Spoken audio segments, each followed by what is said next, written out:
Halo anak-anak semua, kembali lagi dalam channel Bimbel Online. Bagaimana kabar kalian semua?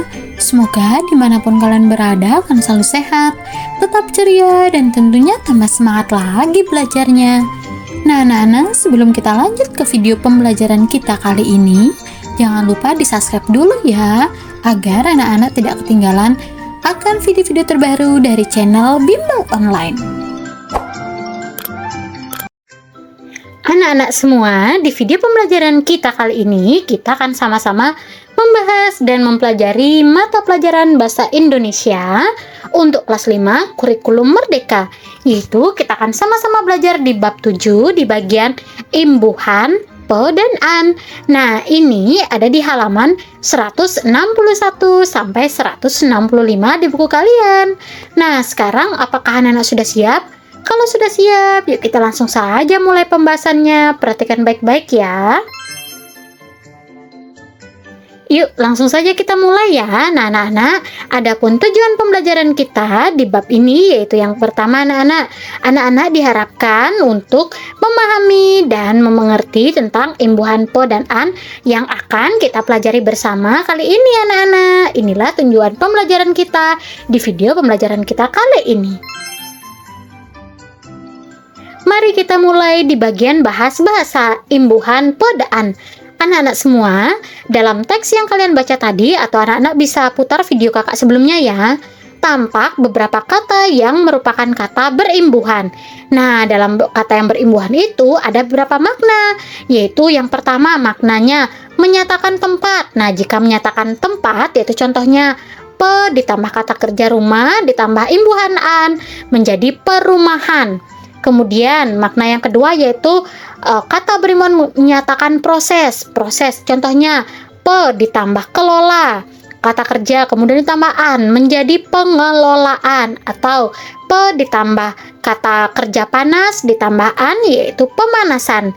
Yang ketiga menyatakan kumpulan. Kumpulan itu berarti ada beberapa ya anak-anak. Contohnya pe ditambah kata kerja pohon ditambah an menjadi pepohonan. Nah, anak-anak semua, dalam beberapa kasus awalan pe dapat membuat kata menjadi luruh, menjadi peng atau pem. Nah, sekarang yuk kita ke latihan ya. Menebak makna kata imbuhan pean. Kemudian tentukan makna kata pean pada kalimat-kalimat berikut ini.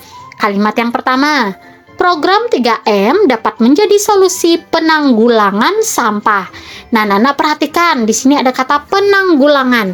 Nah, penanggulangan ini makna imbuhannya itu menyatakan proses.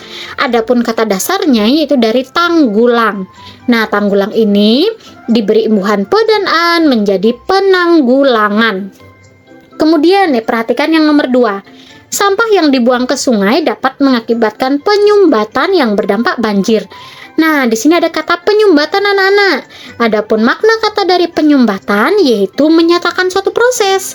Nah, kata dasarnya dari penyumbatan adalah berasal dari kata dasar sumbat. Nah, diberi imbuhan pe dan an menjadi penyumbatan. Nah, kalimat yang ketiga. Banyaknya pepohonan menjadikan suasana di taman kota ini sejuk dan asri.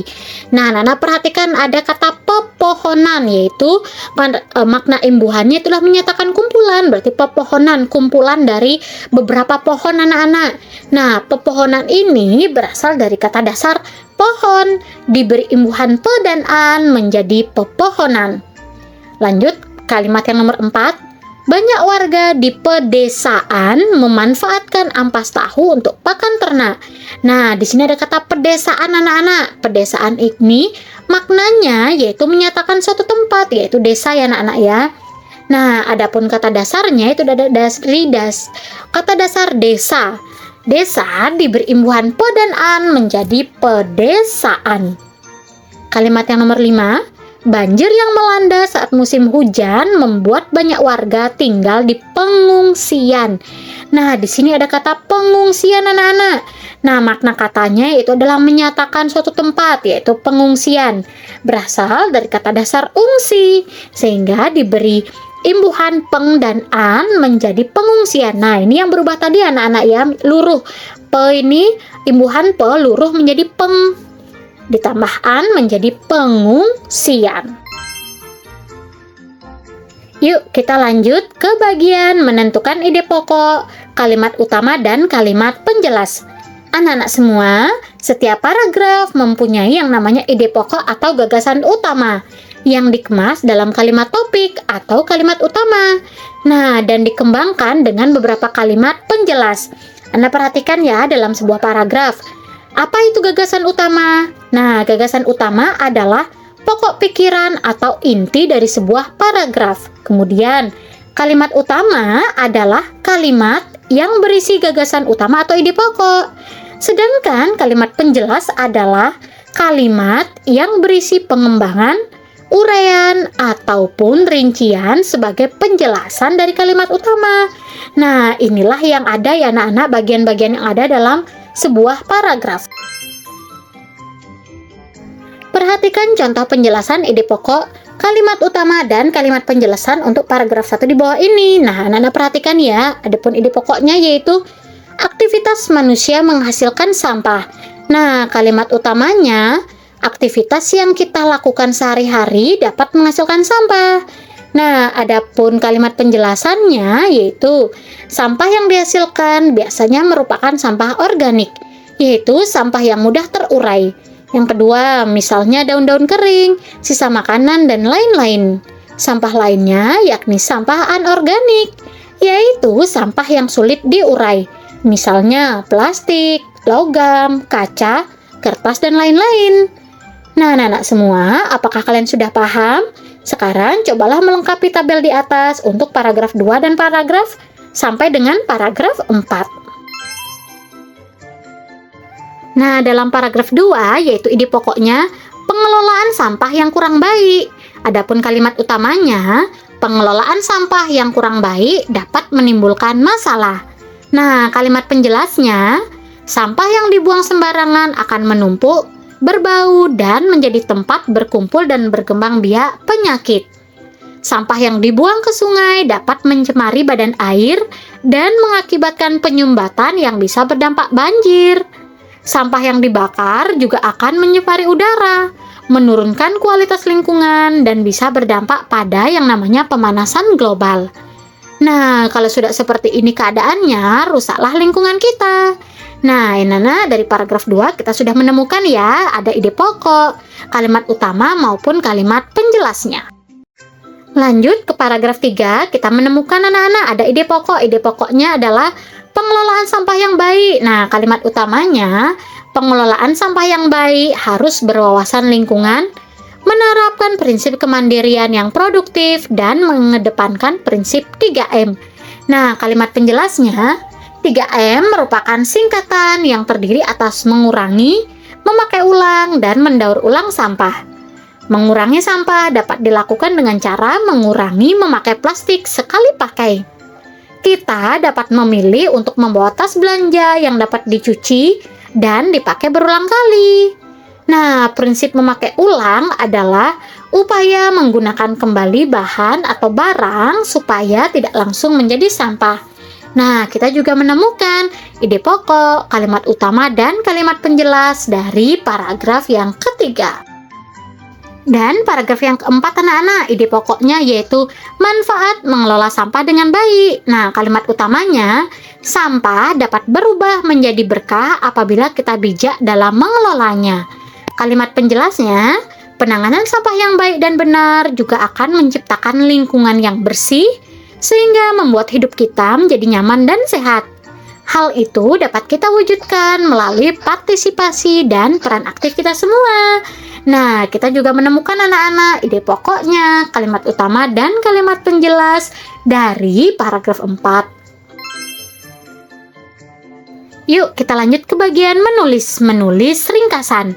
Anak-anak semua, salah satu cara menulis ringkasan adalah dengan menggabungkan ide pokok dari setiap paragraf pada teks. Nah, setelah melengkapi tabel ide pokok di atas, mari menulis ringkasan dari teks tersebut. Nah, anak-anak, setelah tadi kita menemukan ide pokok, kalimat utama, dan kalimat penjelasannya, sekarang kita akan menulis ringkas dari keempat paragraf di atas. Untuk itu, yuk kita langsung saja ya menulis ringkasannya. Nah, ini contoh ringkasannya ya, dari teks mengurangi, memakai ulang, dan mendaur ulang sampah. Aktivitas yang kita lakukan sehari-hari dapat menghasilkan sampah. Sampah yang dihasilkan berupa sampah organik dan anorganik. Pengelolaan sampah yang kurang baik dapat menimbulkan masalah seperti banjir, pencemaran udara, dan berdampak pada rusaknya lingkungan kita. Pengelolaan sampah yang baik harus berwawasan, menetapkan prinsip kemandirian yang produktif, dan mengedepankan prinsip 3M, mengurangi, memakai ulang, dan mendaur ulang sampah. Nah, penanganan sampah yang baik dan benar juga akan menciptakan lingkungan yang bersih, sehingga membuat hidup kita menjadi nyaman dan sehat. Hal itu dapat kita wujudkan melalui partisipasi dan peran aktif kita semua. Nah, inilah contoh ringkisan dari teks bacaan 3M di atas ya, anak-anak. Yuk kita lanjut ke bagian kreativitas, merayakan Hari Bumi. Kalian sudah membaca beberapa teks yang memberikan informasi tentang cara melestarikan lingkungan. Melestarikan lingkungan berarti menyayangi bumi. Nah, dalam rangka memperingati Hari Bumi Sedunia yang jatuh setiap tanggal 22 April, mari berperan aktif menyayangi bumi. Nah, apakah kalian memiliki ide untuk melestarikan lingkungan sekitar kalian? Sekarang buatlah sebuah poster yang mengajak pembaca untuk melakukan aksi melestarikan lingkungan. Tambahkan diagram atau gambar pendukung agar pesan poster menjadi jelas dan menarik. Simak baik-baik contoh poster di bawah ini ya. Yuk kita lihat dulu ya contoh posternya seperti apa. Nah, anak-anak, inilah contohnya ya, contoh posternya. Di sini judulnya memilah sampah. Kita lihat ya. Mengapa memilah sampah itu baik? Yaitu karena mengurangi sampah yang dibuang. Yang kedua, mempercepat proses penguraian. Nah, kalau sampah tidak dipilah dapat mengakibatkan sampah bersih jadi kotor semua, sampah menumpuk dan busuk. Nah, anak-anak, cara memilah sampah, pisahkan sampah menurut jenisnya. Adapun jenis sampah yaitu sampah organik dan sampah anorganik. Sampah organik seperti sisa makanan dan daun kering dikumpulkan dan dapat diolah menjadi pupuk.